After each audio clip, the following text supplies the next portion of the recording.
Tuhan bersamamu dan bersama rohmu. Inilah Injil suci menurut Lukas.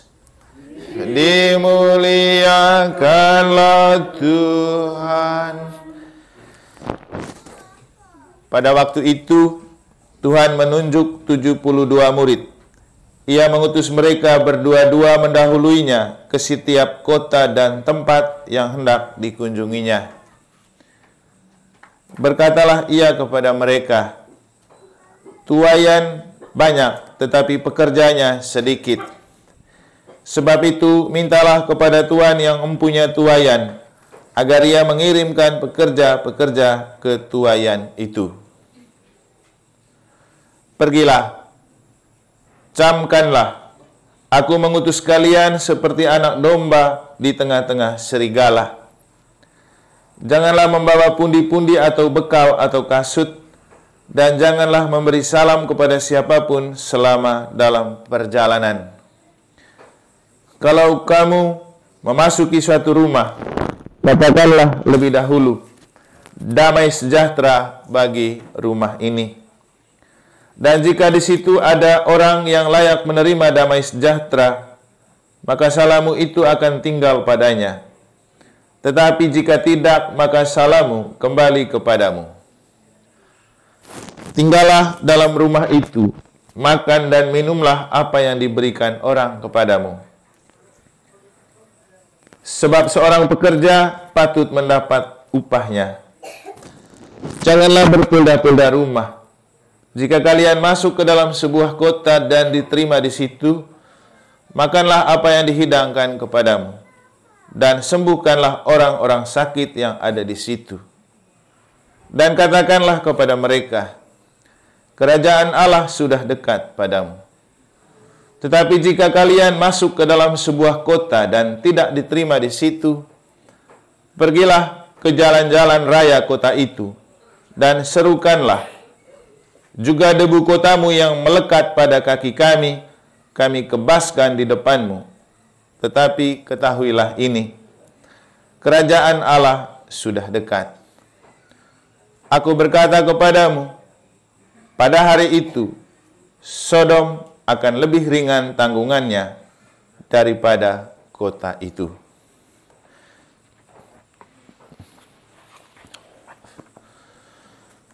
Demikianlah sabda Tuhan. Terpujilah Kristus.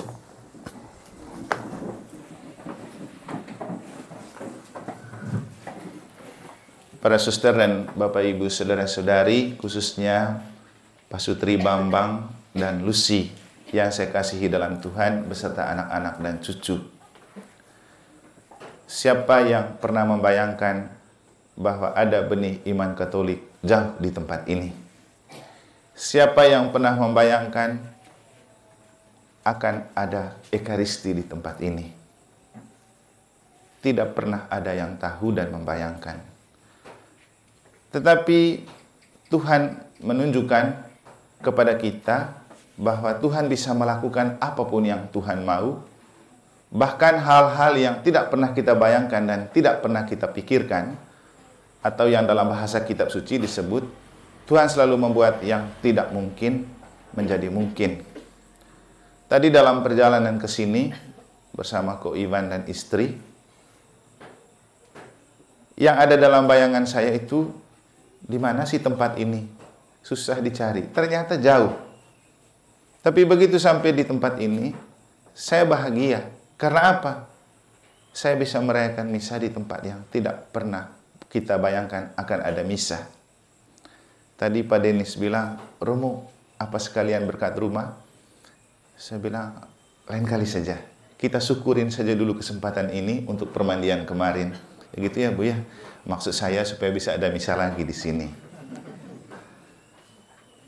Setelah membaca Injil sambil berdoa rosario di peristiwa terakhir, saya lalu kemudian makin merasa berbahagia karena cocok dengan Injil hari ini ketika Yesus mengutus muridnya dari tempat ke tempat dan dari desa ke desa. prinsip dari karya perutusan adalah ketika ada hati untuk menerima, maka ia akan bertumbuh. Tapi kalau tidak ada hati untuk menerima, ia bisa berubah menjadi kutukan. Dalam Injil kan Yesus bilang, masuklah dari rumah ke rumah, tempat ke tempat, berilah salam dan berkat. Siapa yang menerima, dia akan terberkati.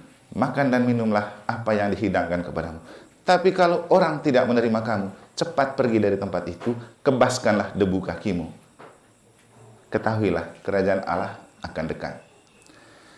Bapak Ibu, saya rasa ini kata-kata yang perlu kita maknai untuk memaknai kembali iman Katolik kita. Setidak-tidaknya ada 3 model orang Katolik. 1 Katolik tulen, 2 Katolik KTP, 3 Katolik perangko. Katolik tulen itu adalah orang yang percaya dalam gereja Katolik dengan memakai prinsip Bunda Maria, Fiat Voluntas Tua. Aku ini adalah hamba Tuhan, terjadilah padaku menurut kehendak-Mu. Maka dalam hidup beriman dan menggereja, orang Katolik tulen tidak memaksakan kehendak. Tidak maunya ikut maunya. Nah, ini yang kita temukan di negara. Banyak orang Katolik yang hidup maunya ikut maunya dia. Ikut kehendaknya dia. Sehingga hidup menggereja harus ikut maunya dia. Bahkan Romo pun harus ikut maunya dia. Nah, ini bukan ciri orang Katolik tulen. Itu Katolik KTP dan perangko. Saya rasa Katolik tulen itu dicerminkan juga oleh Ibu Lucy kalau kita menyimak dan memaknai apa yang dia ungkapkan di awal misa. Dia sudah lama menikah dengan Pak Bambang, sudah punya anak dan cucu ya. Kira-kira sudah punya usia berapa tahun pernikahan sekarang?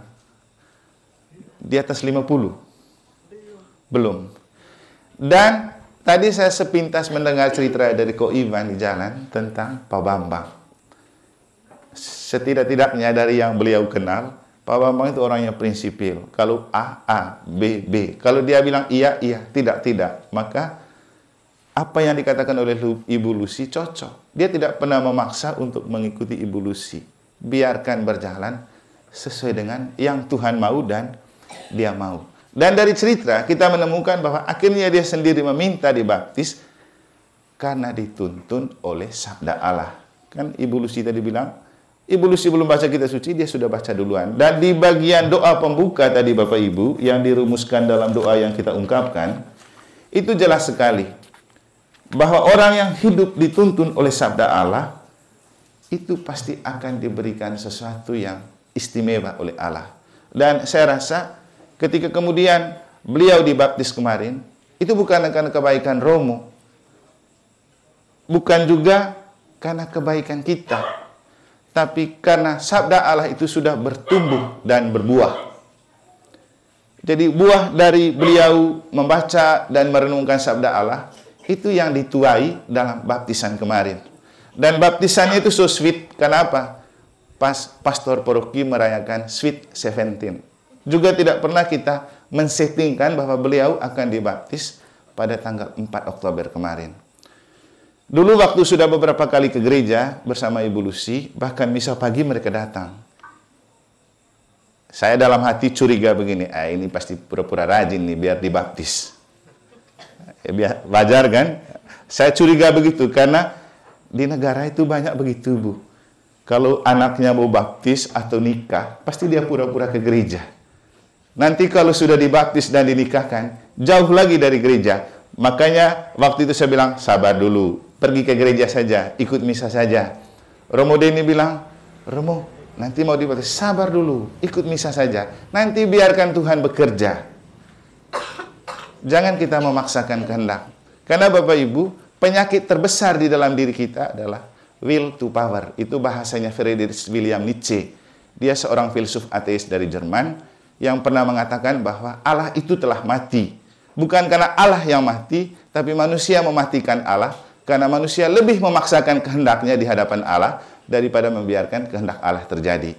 Dan saya rasa Allah itu banyak mati di orang Katolik negara. Kenapa? Banyak orang Katolik yang hidup dengan memaksakan kehendak. Harusnya ikut maunya dia. Di KBG harus ikut dia. Di lingkungan harus ikut dia. Di paroki harus ikut dia. Bahkan pastor paroki harus ikut dia.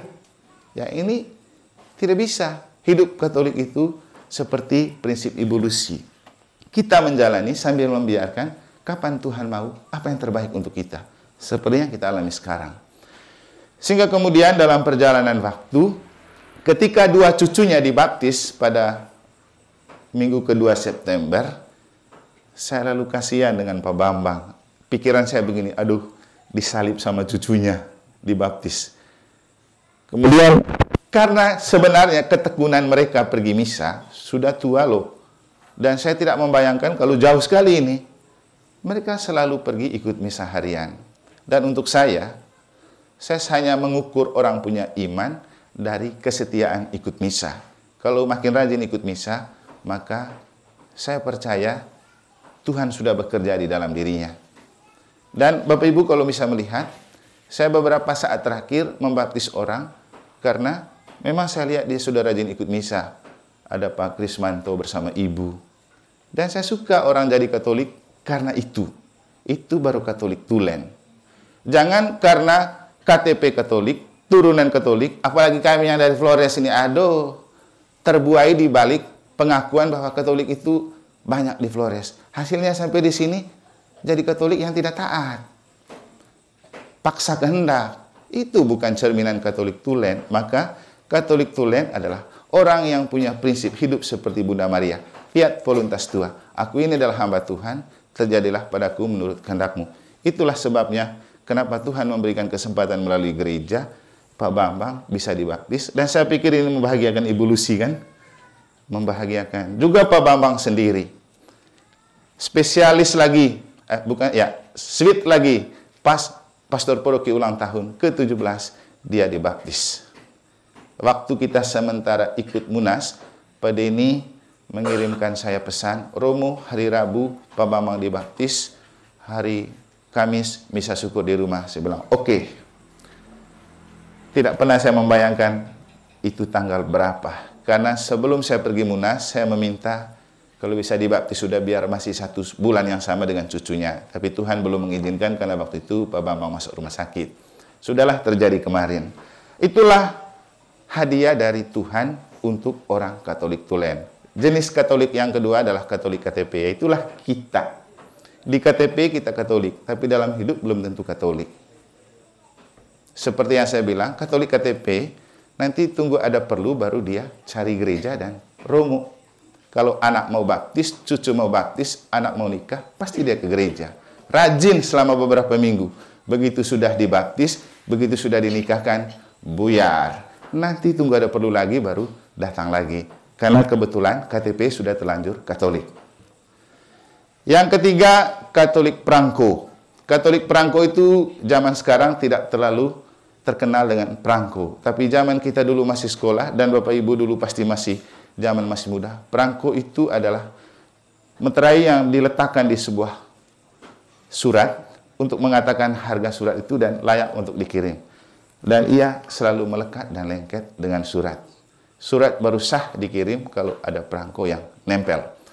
Nah, Katolik perangko itu begini, jadi orang Katolik bukan karena iman kepada Tuhan, tapi karena seperti perangko yang nempel di orang-orang tertentu. Kalau dia suka, dia nempel di situ, dia jadi Katolik.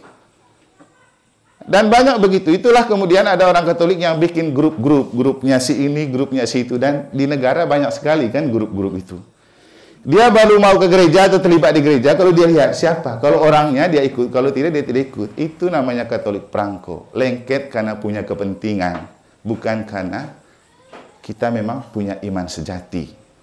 Mari kita belajar dari Ibu Lucy dan pengalaman mereka untuk menata. Sudahlah, kalau sudah terlanjur menjadi Katolik KTP atau Katolik perangko, coba dengan kesaksian hari ini, kita belajar ulang bahwa sejatinya jadi Katolik bukan memaksakan kehendak, bukan soal suka dan tidak suka, tapi hidup sesuai dengan rencana dan kehendak Allah.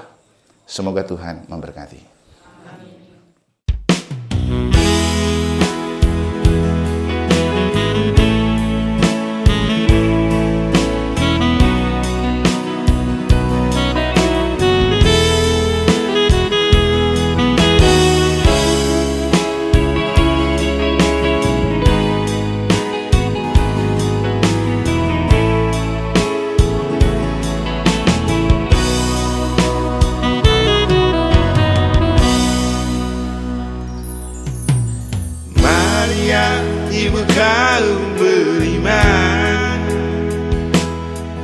Dipilih Allah untuk menjadi terpuji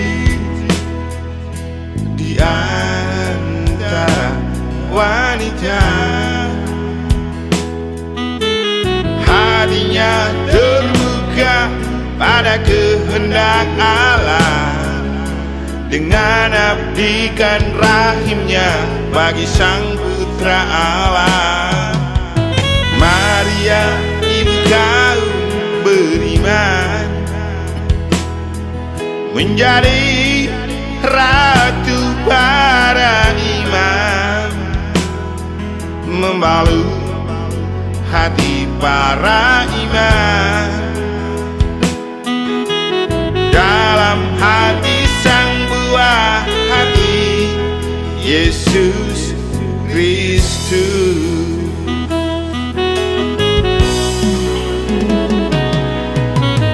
Maria, ibu kaum beriman, ratu para imam. Terpujilah engkau di antara wanita, dan terpujilah buah tubuhmu, Santa Maria, Bunda Allah. Doakan kami orang yang berdosa ini sekarang dan waktu kami mati. Amin.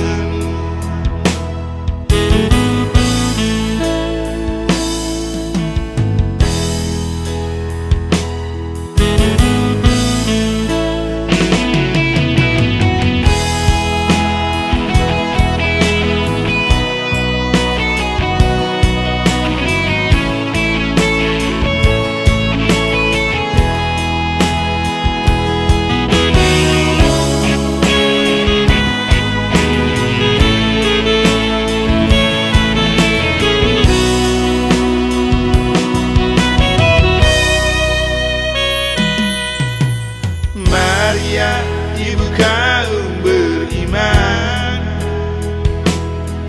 menjadi ratu para imam, membalut hati para imam. Dalam hati sang buah hati, Yesus Kristus.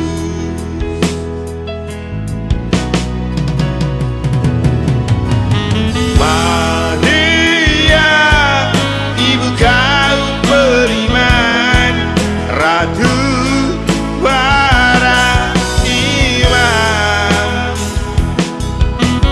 Terpujilah engkau di antara wanita, dan terpujilah buah tubuhmu, Santa Maria, Bunda Allah. Doakan kami orang yang berdosa ini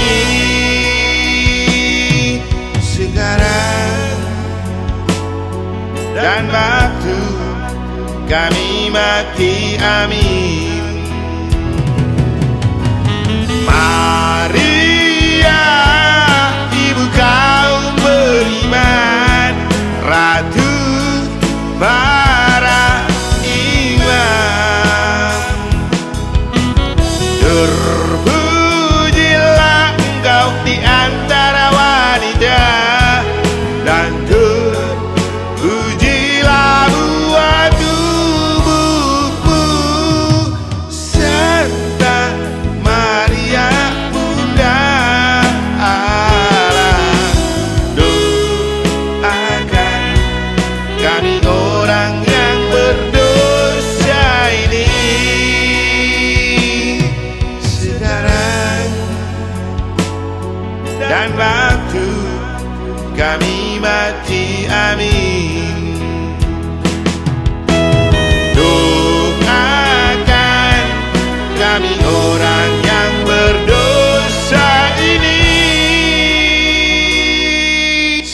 sekarang dan waktu kami mati, amin.